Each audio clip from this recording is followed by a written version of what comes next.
Can I ask you to just reflect a little more on the way that world leaders thus far have responded to the crisis?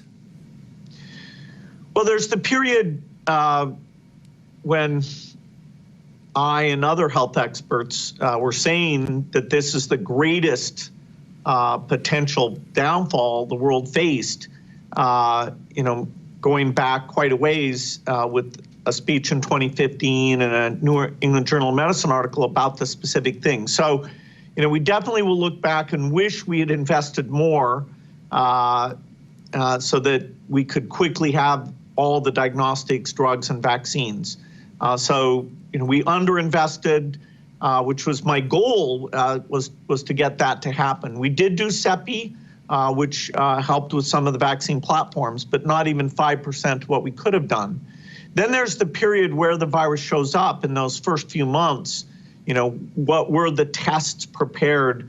Did countries think through getting their ICU and ventilator capacity up?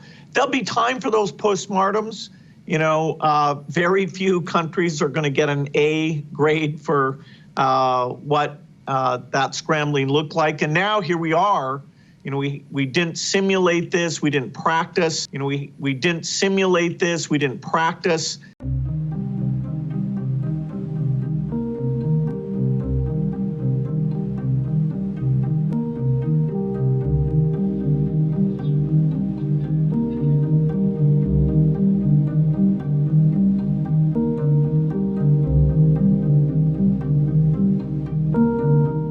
These epidemic events are getting more and more disruptive to health and to economy. And the reason we called it Event 201 is we knew eventually one of those days, one of those events would be the big one.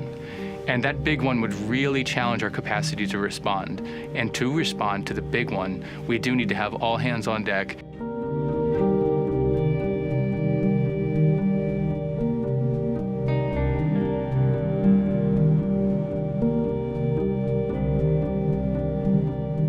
Participants are confronted by a hypothetical scenario that presents to them the challenges of a response. So we will say, here's a hypothetical disease outbreak. This is the way it might be evolving. And these are some of the challenges that you'll see that you'll have to address to address the disruptions that you're seeing to your healthcare system or to your organization.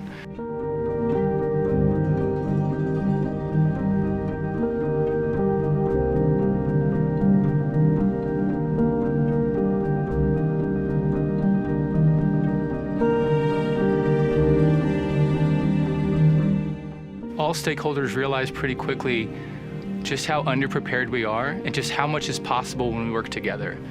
And that the individual actions of any government or company won't add up to a proper global response. I think if we're honest with ourselves, collectively, the international community has never done enough to respond to global health security challenges.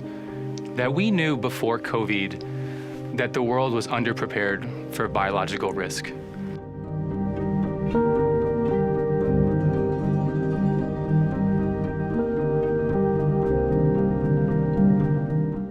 When we walked into the room in New York, if you would have asked, do you think the world is prepared for a pandemic?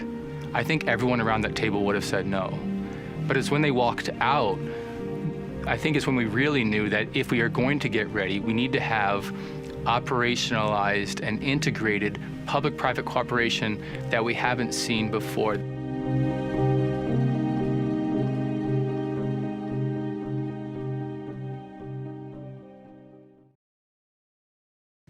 We didn't simulate this. We didn't practice.